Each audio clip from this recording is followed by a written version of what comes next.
Hello, this is Gary Geraths, and what we'll be looking at is portrait drawing techniques done out in the public. What we'll be looking at is the best methodologies and ways around drawing, whether it's in public, or on a film set, on an expedition down the Colorado River, or even a court sketch artist. But ultimately it comes down to just drawing people sitting around you in bars and restaurants. So let's look and talk about our materials. This first grouping is polychrome pencils. Generally harder, a little bit more waxy, they ride pretty smooth, waterproof. We have a small kneaded eraser, and then we move to the watercolor pencils, who have a more juicier, smoother feel to them. They glide really easily. Then my two erasers, and then finally some grease pencils, which go over just about everything. One of the most important parts of getting this right is getting the shape of the head and the features located very quickly and decisively. It's going to make a big difference in the confidence level you pick out in your drawing.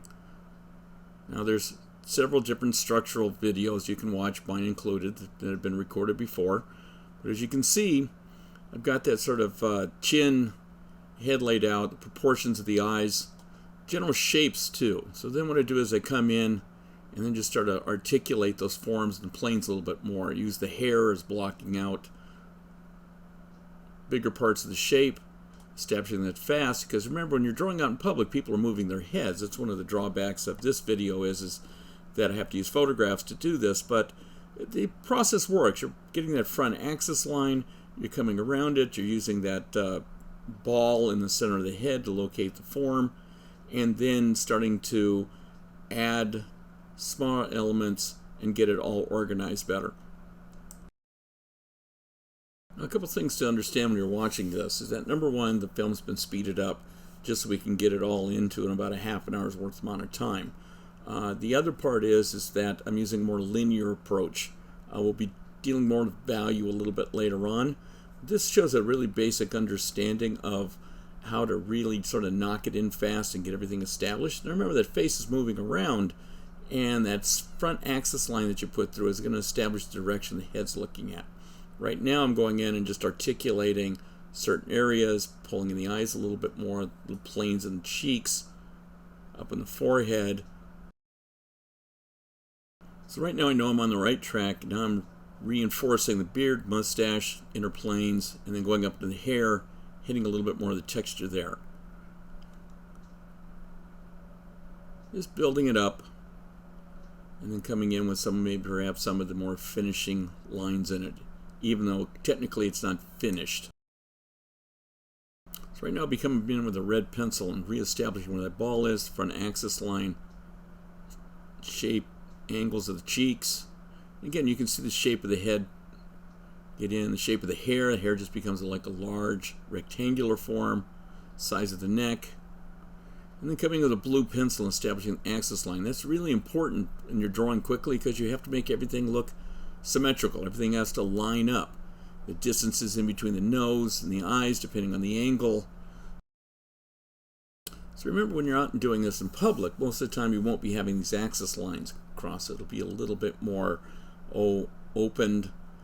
You won't be having the lines all over the place. So you have to make sure that you really keep everything in tow, everything in relationship to one another. Keep the proportions right.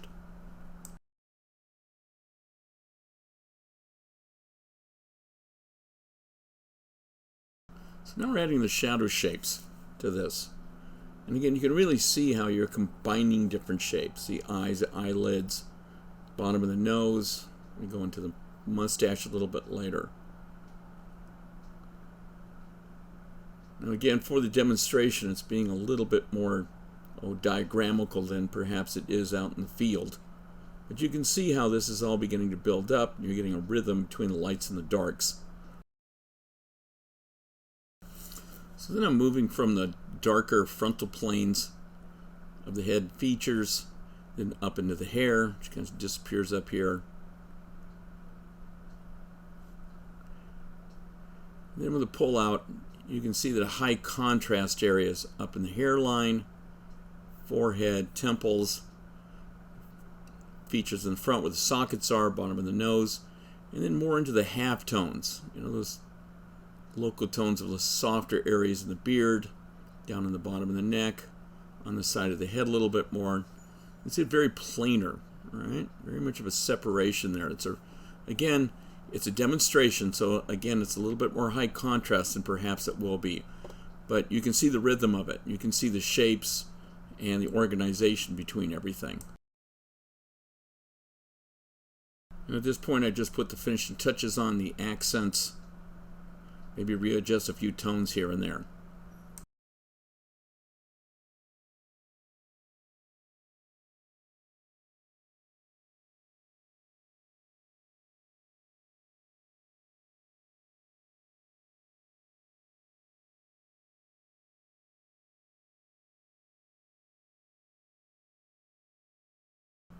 So these next 8 little drawings are about 3 inches high. Take about 5 minutes, even though you can see the film's been sped up to accommodate the time limit of the demo. And it shows different head shapes, different ages of the people that you're going to be drawing, right? And so you can see the same technique, but simplified, right? What you can see in the light underdrawing is that the ball and the axis line still there. We're building the shape up over the top of it. What's important though is we aren't losing the character of our subject. That comes in with the proportions of it. You can see him knocking in the cheekbones that are very prominent, coming over the top of that forehead, and that really kind of organized but kind of slightly out of control hair. Strong chin down into the neck, and then reinforcing the outer contour a little bit more. Ultimately, it does have a good, simplified design to it.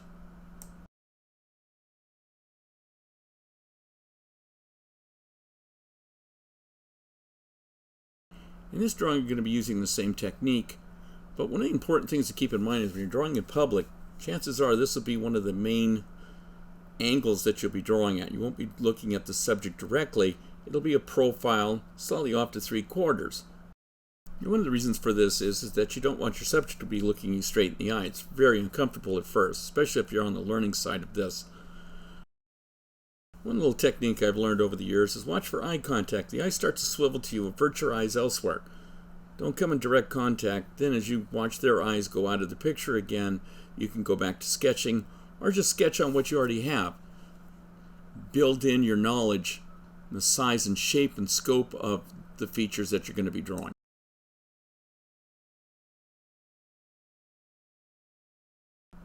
Now when I'm drawing somebody with facial hair, I make sure that that hair, the shape of that hair, helps me measure out and get the right proportions of the portrait that I'm drawing. And you can see here that they have rectangular, triangular shapes. There comes the forehead. I can measure the forehead up against the side of the beard, nose off the side of the ears.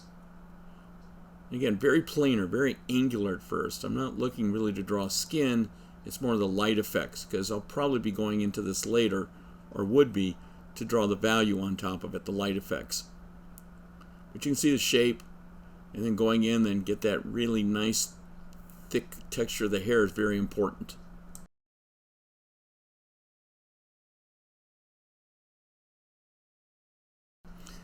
On this subject, you can see there's a lot of really rounded forms and proportions in this. Again, the shape of the face, we're triangular a little bit more. You can see the ball, the axis line, coming to the cheeks. Again, sort of bracket the face up a little bit. But then I come in and use the roundness of the nose and really use the placement of the hair over the top of the ball. And then especially come in and use the glasses as a real sense of focus in this. And you can see when I put the glasses in, they fit over the bridge of the nose and down on the lower portion of the nose. It's an integral part of the design of it.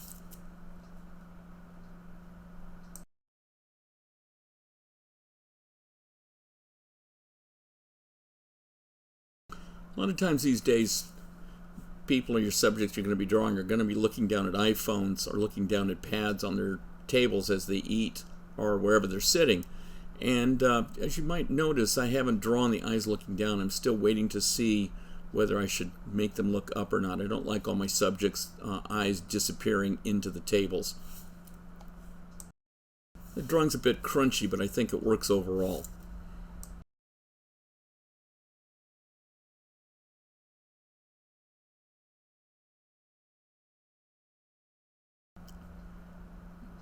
And this subject, he's an older gent from the 1940s, and I'm not going to try to copy the facial expression.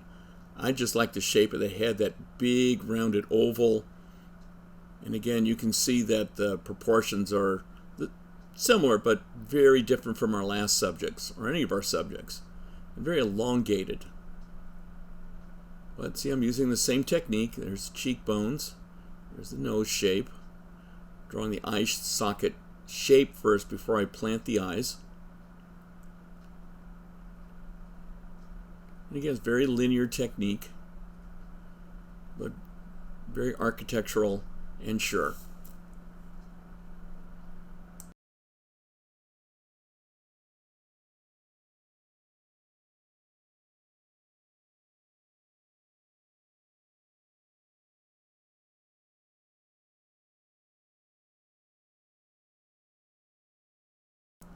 And one of the reasons we're going through all of these techniques here and all these different shapes of faces is that if you just get stuck doing one, you're only going to be adequate at drawing that one size head.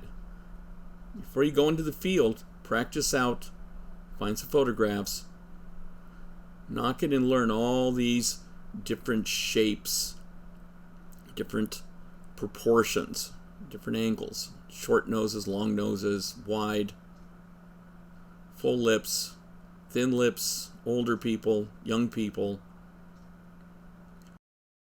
That way when you get into the field, you'll be ready for anything that comes at you, and you've already had these predetermined outcomes that you can apply in a very, very quick, confident way.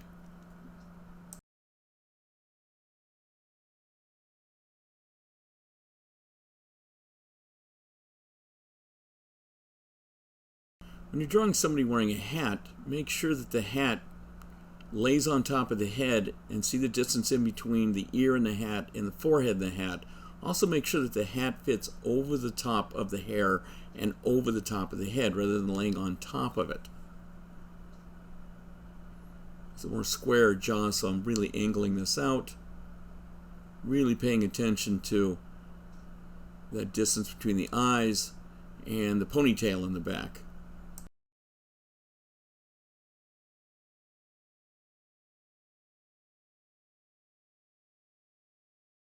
When you're drawing kids, you have to really, really simplify and not put too many lines down. This is going to be one of the hardest things you're going to do, because you're going to want to have all those lines, and as soon as you're putting the lines in, it automatically ages the child. The child in the photograph is not the child that I'm drawing. I'm sort of making up the one that I'm drawing right now. But I'm making sure with all those really, really super round forms, I'm not filling it in with a lot of extra information, because that will end up making your drawing look a lot more wrinkly and heavy. The quicker you learn the shapes of how to draw children and the simplification, the better off your drawings will end up being.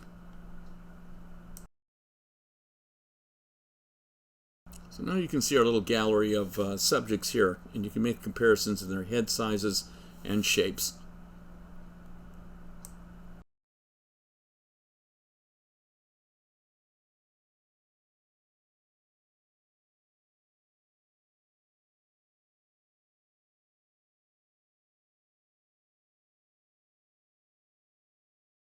Here we have a man in profile with a heavy beard, a hat on. Right? So again, that front axis line cutting right from the forehead down to the chin to get the direction of the head. And instead of doing the features first, again, I'm using that ball to keep everything organized, and the shape of the hair. Make sure the hat fits on. Then just simply angle sight in general. Even put the chin underneath it. Don't commit too quick. Place the eyes. Now go into the beard. So the beard, as I put in, again, it's the shape. Don't really finish it off, see where everything is. Recheck my proportions up there in the eyes. And you notice then I add more angles for the nose, the lips, and I start adding. So there's the front of the beard. A little roughness there. Even changing the shape of the hat, so it fades back a little bit.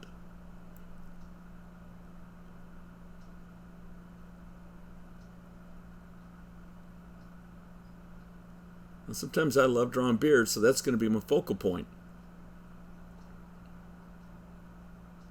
Using the side of the pencil to get a little bit more of a juicy roundness in the strokes.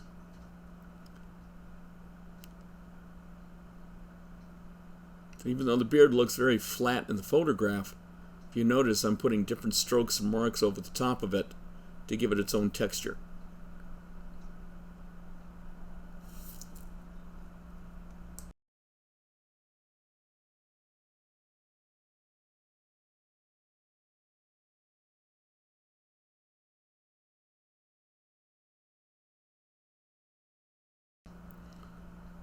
So at this point I'm pretty confident about where everything is. Filling the outfit, drawing very fast, even though the film's sped up. These are only about 5 minutes long on the average.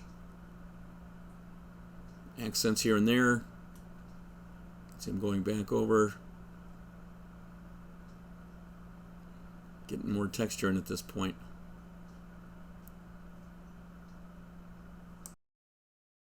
These end up being more like character studies rather than finished portrait drawings.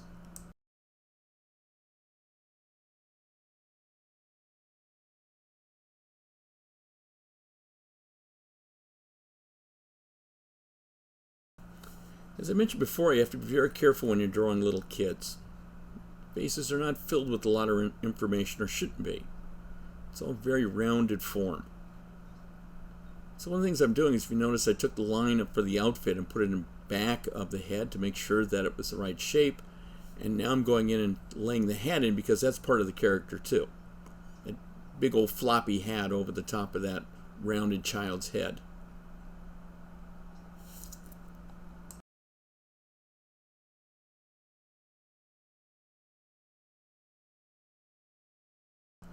Since the bones in the child's head hasn't filled in yet, what you're doing is you're getting a lot of very rounded forms. And so one of the things I'm always doing is checking out the distance between the eyes, how big the eyes are, which are relatively big, and compared to that little teeny tiny rounded button nose, corners of the mouth, the fullness of the lips, and then again pulling it back into the chin and the cheeks.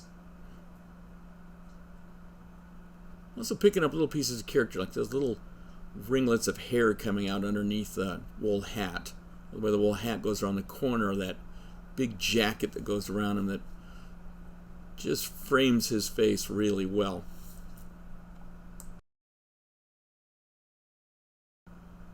All these little touches, the different line qualities for the hat's soft, so I'm using more of the side of the pencil, big broad strokes.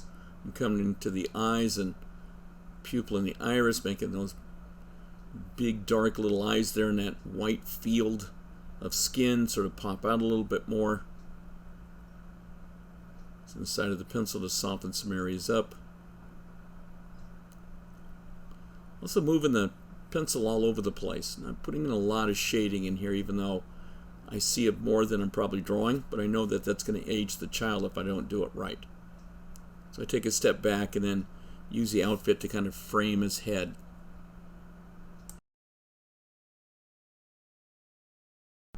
Now I know I'm using a photograph for this, just for the practice and for the demonstration, so it's a lot clearer.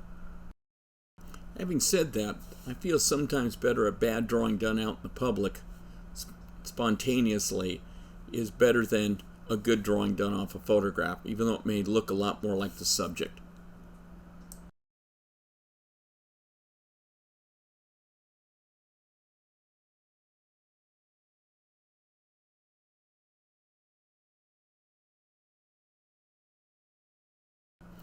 So when you're drawing out in public, one thing to keep in mind generally is that most people are really actually pretty good, pretty cool with it, right? They don't get upset. They take a general interest in what you're doing, that you're recording them doing what they're doing. Generally you can pick up the fact if they're not liking it, that you can move on to somebody else pretty easily, right? So what I'm doing here is that I'm using this gent here, breaking him down a little bit more, getting the softer rounded shapes against more planar stuff. And then I'm going to use this one to move into more of a shading technique. You can see these are the same general breakdown. What's important to remember is that I use the same technique out in the field when I'm drawing people in public. Perhaps not with such a heavy line vigor to it, but you can see that this technique is very operable out in the field. And I'm getting ready to put some shading into it, which will come just a little bit later in the demo.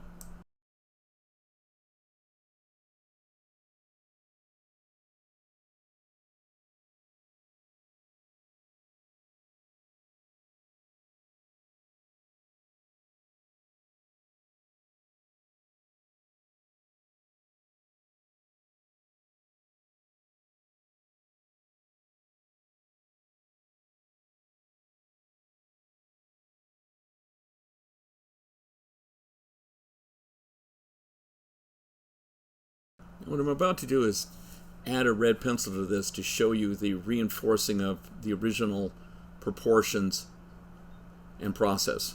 Ball, front axis line, shape design on the head. When the cheeks come down, you'll see this is going to be very important later with it.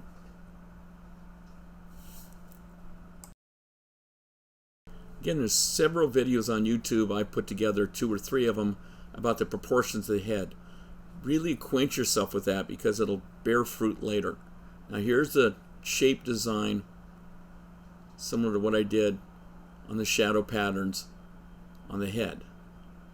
Again, I usually don't put them in this hard unless there's a super high concentration of light, high contrast, but this will help you see how easy it is to kind of keep that in mind, to keep your drawing symmetrical, and to get rid of the unwanted details that you really don't need when you're working on a quick sketch.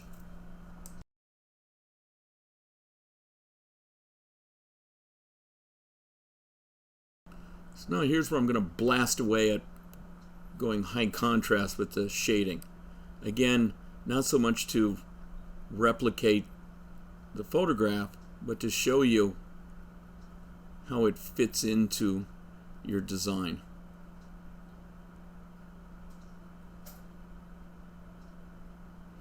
Again, if you look at this technique, instead of getting caught up in the nuances of it, it's a lot simpler to see it when it's knocked out in a very shape-oriented way.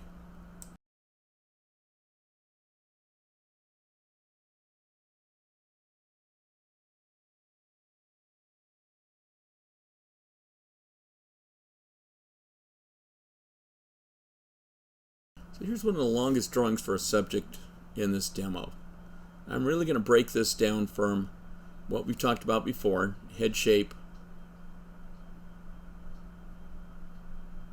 There's the shape of the wool hat. You notice before I get into any of the other details, that's a really important element in it. The ball of the head goes down about where the cheeks are. Then I look at the distances between where the forehead is, establishing that cheek zygomatic arch, and making the outfit part of it. So see the shapes of the collars of his jacket and even the shoulders where they hit his head, and then going into the top of the wool hat, all makes for a good design. Now we touched on this at the beginning of the video, but I'm going to reintroduce it again. It's this, using the blue pencil, is if you're drawing quickly in the field, you're really going to have to pay attention to these points of reference: corners of the nose, corners of the mouth, where the eyes are, wideness of the eyes, and then where they're located, because that head's going to be swinging around constantly. So you're going to have to really nail that down, because the figure's not going to be sitting still like this. It'll be swinging from one way to the other, changing the direction of their head from up to down. So one of the important things is you're going to have to look at the distances between all of these features as the head dynamically turns in space. And what's important is that you keep all of this in a logical station. That's where that front axis line comes in, is that's going to help you stabilize your design. So no matter what direction the head turns in, you'll always be able to relocate those features back into place. Now, one of the things I just did was I erased those measuring lines, and now what I'm doing is I'm now reinforcing, reestablishing where the major portions of the features are. Now, this is what I would be doing in the field if I was really sketching it. After you get that first initial design and you feel confident about it, now you can come in and start building that up. Doesn't mean that's going to be correct all the time, 100%, but what it's doing is it's giving you that next layer where you're making readjustments. You can see that perhaps I'm changing his cheeks. I can see the nose is probably a little bit too skinny. I'll come back in there and change that. Downturn the mouth. The head looks younger because I haven't put the age in the corner of the nose and the mouth in yet.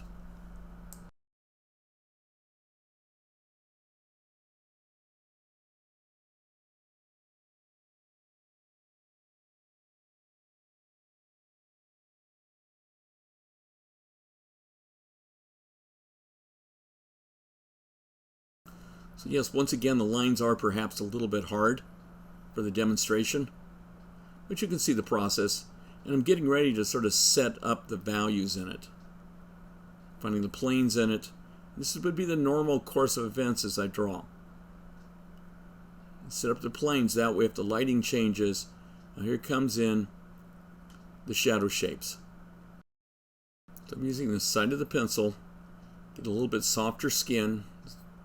You can see he doesn't have a highly structured, rigid head to him. It's all pretty soft, fatty tissue there. So perhaps you see that instead of attacking the face, I go down into the collar because it's a safer area. I can block that out, get more a sense of the rhythm, move on to the face a little bit, and then move up to more of the clothing. Using the side of that pencil, you can see short stabby strokes, long curving soft strokes, and now I'm either building up the shadows darker or moving into softer half tones around the lips and then the chin and the forehead.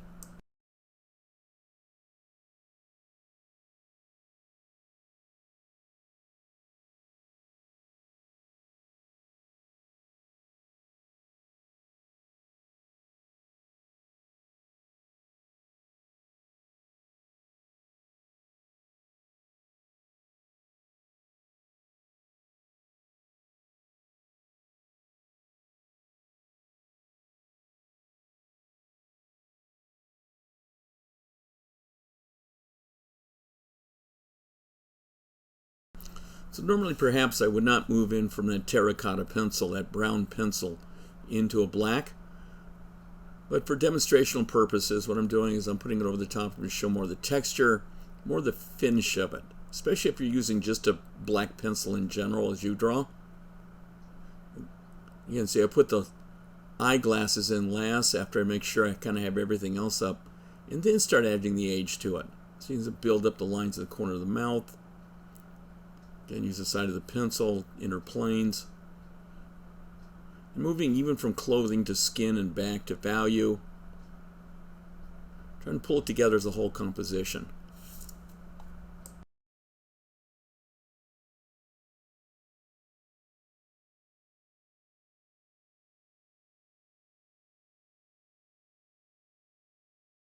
So then as I move to the last steps, now comes the real texture.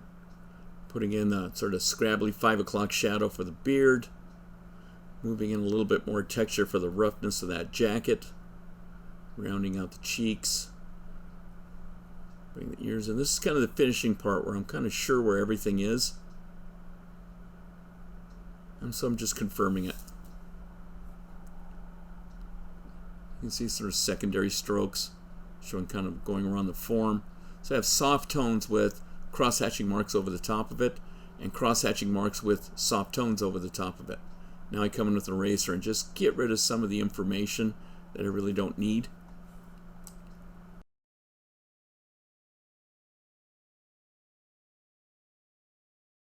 I think one of the main points in this demo that I wanted to demonstrate is that your portrait isn't made up of a lot of perfection strokes, but it's actually made up of a whole lot of mistakes that you learn how to change, realign, reimagine, and not worry so much about. The whole process is forgivable and malleable. One of the most important things to remember when you're doing this is just have a good time in drawing. And if it comes out looking exactly like your subject, great. If not, and you have a good time, that's more important. I hope you enjoyed the video, and thank you very much for watching.